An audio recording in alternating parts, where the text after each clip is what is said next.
बिस्मिल्लाहिर्रहमानिर्रहीम। हम कंटिन्यू कर रहे हैं chapter number 3 career exploration of the book career management by Jeffrey H Greenhaus. Last lecture में हमने इन्वायरमेंटल एक्सप्लोरेशन के कॉन्टेक्स्ट में कुछ चीज़ों को देखा हमने कि ऑक्यूपेशन, ऑर्गेनाइजेशन, जॉब्स और फैमिली के डिफरेंट फैक्टर्स को हम किस तरह से असेस कर सकते हैं। अभी के लिए हम देखते हैं कि ये असेसमेंट तो हमने देखा कि किन फैक्टर्स पे होती है, but what are the different techniques that we can use for effective work exploration. अगर हम ये बात करें तो exploration of the work environment जो है उसको हम ब्रेक डाउन करते हैं इन 2 कैटेगरीज। जैसे हमने कहा, एक एक्सटर्नल कैटेगरी बनती है और एक इंटरनल बनती है। सो एक्सप्लोरेशन जो है ऑफ एक्सटर्नल वर्क एनवायरनमेंट, उसमें हम गैदर करते हैं इंफॉर्मेशन अबाउट स्पेसिफिक, जैसे हमने 4 फैक्टर्स की बात की, occupation, jobs, organisations and industries.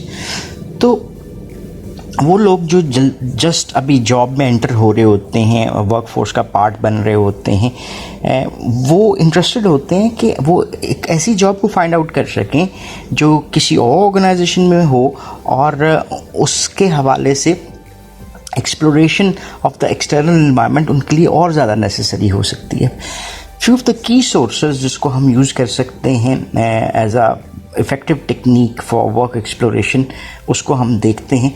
पहली टेक्निक हमारे पास है जी इंडस्ट्री प्रोफाइल एंड समरीज। जैसे आपको डिफरेंट गाइडलाइंस मिल जाती हैं। जैसे यहाँ पर एक एग्जांपल हमारे सामने है, standard industrial classification SIC guide. So इसी तरह से जैसे हम पाकिस्तानी इन्वायरमेंट में काम कर रहे हैं, वहाँ पे हमारे पास इंडस्ट्रियल डाटा आपके पास मिल सकता है। चैम्बर ऑफ कॉमर्स की गाइडलाइंस आपके पास होती हैं। फिर statistical bureau of Pakistan different जो सेक्टर्स हैं उसके बारे में डाटा प्रोवाइड करता हुआ नज़र आता है। सो इंडस्ट्री प्रोफाइल्स और समरीज जो हैं आपके लिए एक बेनिफिशियल मेथड हो सकती हैं वर्क एक्सप्लोरेशन का। दूसरा मेथड हमारे पास आता है, वो है जी एनुअल रिपोर्ट्स। हम उसको कंसिडर कर लें, companies 10K and annual reports. Annual reports जब कोई भी कंपनी अपना पब्लिश करती है, ऑर्गेनाइजेशंस अपनी पब्लिश करती हैं, तो वहाँ से भी हम डाटा हासिल कर सकते हैं कि ओवरऑल कंपनी की परफॉर्मेंसेस क्या है, इन्वेस्टमेंट्स क्या हैं, स्टॉक प्राइसेस क्या चल रही हैं, उसमें फ्लक्चुएशंस किस तरह से आती हैं। सो ये डाटा हमारे लिए यूज़फुल हो सकता है। देन एक और बड़ा कॉमन सोर्स है, उसमें हम कहते हैं जी family. Like there are many other people in our family जो कि डिफरेंट सेक्टर्स में काम कर रहे होते हैं। फैमिली हो सकती है, हमारे फ्रेंड्स हो सकते हैं, फॉर्मर कोवर्कर्स हो सकते हैं इन डिफरेंट कंपनीज और डिफरेंट इंडस्ट्रीज में जो काम कर रहे होते हैं। तो वो भी जिस रेलेवेंट ऑर्गेनाइजेशन और इंडस्ट्री में वो काम कर रहे होते हैं, they can prove to be a good source जहाँ से हम वर्क एक्सप्लोरेशन की इंफॉर्मेशन गैदर कर सकते हैं। देन रेफरेंस मटेरियल आपके पास आ जाता है, describing specific jobs and occupations. Just एक एग्जांपल अगर मैं बात करता हूँ, दैट इज़ JD, JS। ये डॉक्यूमेंट्स आपको अमूमन मिल जाते हैं कि स्पेसिफिक जॉब्स जो हैं उसके डिस्क्रिप्शंस क्या हैं, उसकी मिनिमम रिक्वायरमेंट्स क्या हैं। तो ये reference material, even performance reports होती हैं, अप्रेजल्स आपको नज़र आते हैं। तो वहाँ से भी आप अपना डाटा जो है वो एज अ बेसलाइन डाटा हासिल कर सकते हैं about different jobs in different organisations. फिर हमारे पास एक और सोर्स आता है, उसको हम कहते हैं out placement and career counselling firms. Out placement services, जैसे डिफरेंट ऑर्गेनाइजेशंस अपनी आउट प्लेसमेंट सर्विसेज रखती हैं, और at time career counselling firms हैं जो कि करियर काउंसलिंग प्रोवाइड करती हैं डिफरेंट ऑक्यूपेशंस के ऊपर प्रोफेशनल्स को। तो वो हमारे पास एक सोर्स साबित हो सकते हैं फॉर द डाटा। वहाँ से हम इस डाटा को एक्वायर कर सकते हैं। देन हमारे पास एक और सोर्स है, department of labours occupation outlook handbook. ये इसमें अब ये हैंडबुक बेसिकली लेबर्स ऑक्यूपेशनल के हवाले से बनी है, और उसमें डिफरेंट ऑक्यूपेशंस का डाटा है। Definitely it is of American environment, लेकिन एज अ जनरल आपको कुछ गाइडलाइंस प्रोवाइड की जा सकती हैं। हमारे पास जो लॉज, रूल्स एंड रेगुलेशंस हैं, फैक्ट्रीज एक्ट 1934 है, वो बेसिक राइट्स के बारे में बताता है। और फिर इसके अलावा जो हमारे पास labour laws rules and regulations हैं वो भी डिफरेंट बेनिफिट्स के ऊपर बात करते हैं, रिवॉर्ड्स के ऊपर बात करते हैं, वर्किंग कंडीशंस के ऊपर बात करते हैं। तो पाकिस्तानी इन्वायरमेंट के हवाले से वो हमारे लिए एक वैल्यूएबल डाटा हो सकता है। And then dictionary of occupation titles, वहाँ जहाँ से आप जनरल इंफॉर्मेशन गैदर कर सकते हैं। ये तो वो सोर्सेज हैं जिसको हमने लिस्ट कर दिया। इसके अलावा आपके पास कई सोर्सेज हो सकते हैं, जैसे पब्लिक लाइब्रेरीज होती हैं जिसको आप यूज़ कर सकते हैं। बट डेफिनेटली ये हमारे यहाँ इतना उस चीज़ का ट्रेंड नहीं है, लेकिन this is how data can be gathers. देन हमारे पास आते हैं जी एक्सटर्नल एनवायरमेंटल एक्सप्लोरेशन का हमें क्या बेनिफिट मिल रहा है। इसने हेल्प किया है, बहुत ज़्यादा हेल्प किया है इन रिसेंट ईयर्स, और स्पेसिफिकली इसकी एक्सेप्टेंस ज़्यादा आपको एक बेस पे नज़र आती है, वो है यूजेज ऑफ इंटरनेट। और बहुत सारा इंडस्ट्री, ऑर्गेनाइजेशन और ऑक्यूपेशनल इंफॉर्मेशन आपको वर्ल्ड वाइड वेब पे ऊपर मिलती, इंटरनेट के ऊपर मिलती रहती है। और जनरल हम जो वर्ड यूज़ करते हैं हम उसको गूगल कर सकते हैं, so we can search for that information. और ये इन्फॉर्मेशन एक वाइड वैरायटी में आपके पास अवेलेबल है। सो अगर इसको हम सम करने की कोशिश करें तो हमने जो इंटरनल वर्क एक्सप्लोरेशन को देखना है वो अब क्या होती है। अब ये तो हमारा एक एक्सटर्नल वर्क एनवायरनमेंट के हवाले से डाटा हमें मिल गया। अब हम इंटरनल वर्क एक्सप्लोरेशन को भी देख लेते हैं। इसमें क्या चीज़ें हैं जी, gathering of career related information within one's own firm. So हमारे यहाँ हम इंटरनल डाटा भी गैदर कर सकते हैं कि हमारी ऑर्गेनाइजेशन रूल्स रेगुलेशंस क्या हैं, पॉलिसीज़ क्या हैं, करियर पाथ क्या प्रोवाइड होते हैं, उसके प्रोसीजर्स क्या हैं।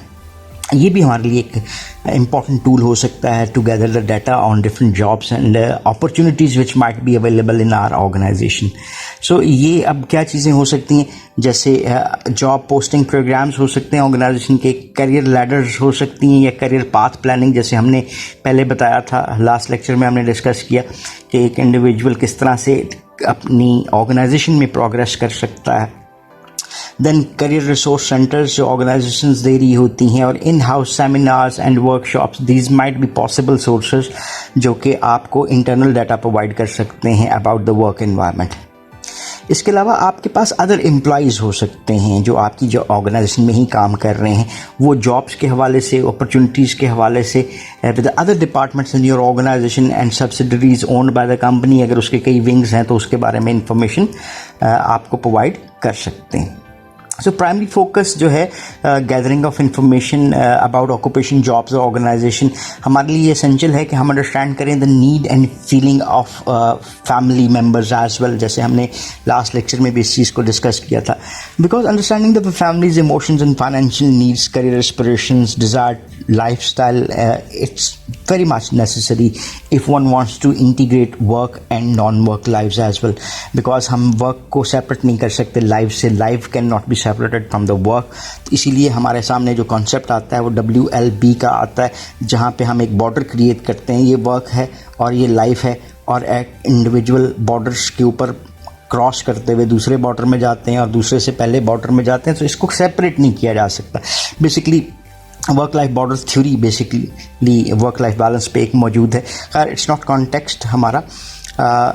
सो ये हो गया हमारे पास कि हम ऑर्गेनाइजेशन के हवाले से, ऑर्गेनाइजेशन कह रहा हूँ, ओवरऑल ऑक्यूपेशन, ऑर्गेनाइजेशन, जॉब और फैमिली के हवाले से इफेक्टिव वर्क एक्सप्लोरेशन कैसे कर सकते हैं, जिसकी दोनों कैटेगरीज एक्सटर्नल वर्क एनवायरनमेंट और इंटरनल वर्क एनवायरनमेंट को हमने इस लेक्चर में देखा। अब एक और चीज़ हमारे लिए जो इम्पॉर्टेंट है कि ये तो हो गया जो इन्वायरमेंट, ऑर्गेनाइजेशंस और ऑक्यूपेशंस का आपको नज़र आ रहा है। एक और चीज़ जो बेसिक वैल्यू रखती है वो है वंस प्रेफर्ड वर्क एनवायरनमेंट। मैं क्या चाह रहा हूँ, मुझे किस किस्म का एनवायरनमेंट जो है वो पसंद है। एक सेट ऑफ थीम्स हमने आइडेंटिफाई कर ली और कंफर्म कर लिया रिलेटेड एनवायरमेंटल एक्सप्लोरेशन से। अब हमारे लिए नेसेसरी है कि हम सिग्निफिकेंस उस चीज़ की देखें कि करियर मैनेजमेंट हमारे लिए क्या मानी रखती है। So effective self assessment should help people become more aware of the kinds of work experiences that will be personally meaningful and interesting for that person. So will meet their significant values and will allow them to use those talents that are important to them. So अगर मैं इसको एक लफ्ज़ से बताना चाहूँ तो ये हमारा कॉन्सेप्ट किसका बनता है, that is of matching।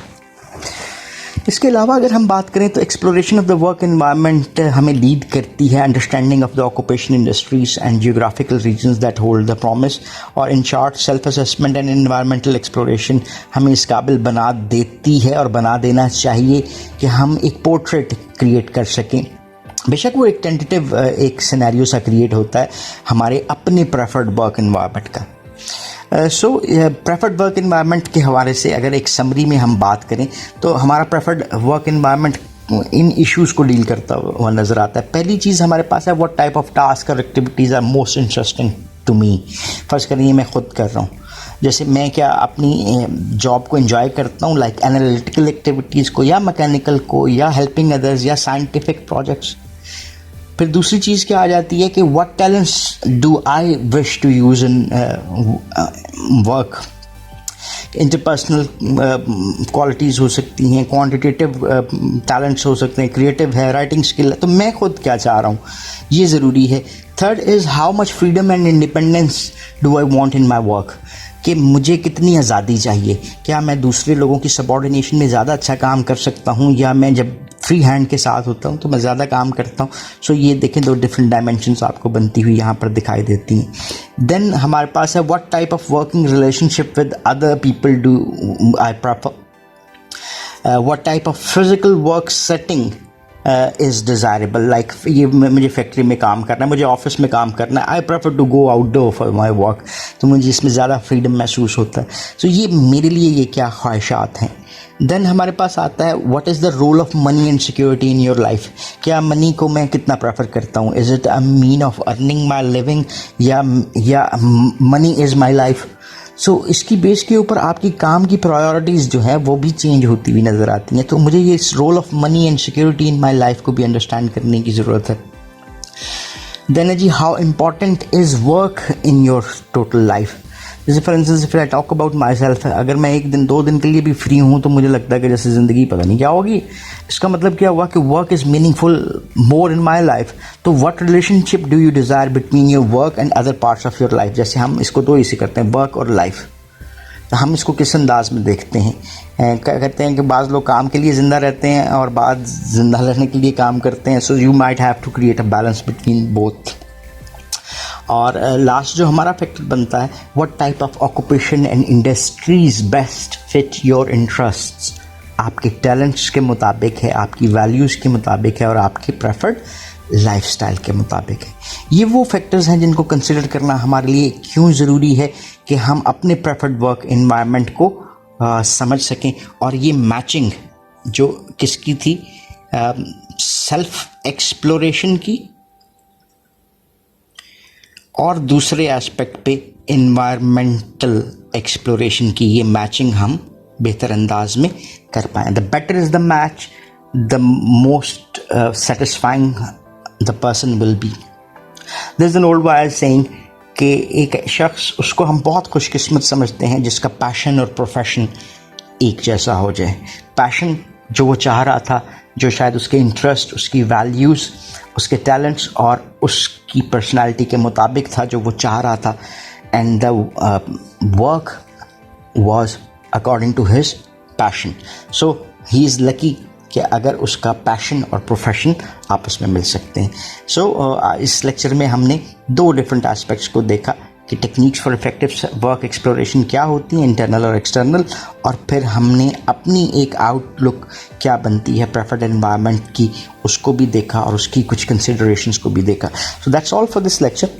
If you still have any question or queries regarding this lecture, so you can ask in the comment section and definitely we would love to answer those. So thank you very much for watching this video. Have a nice time. Allah Hafiz.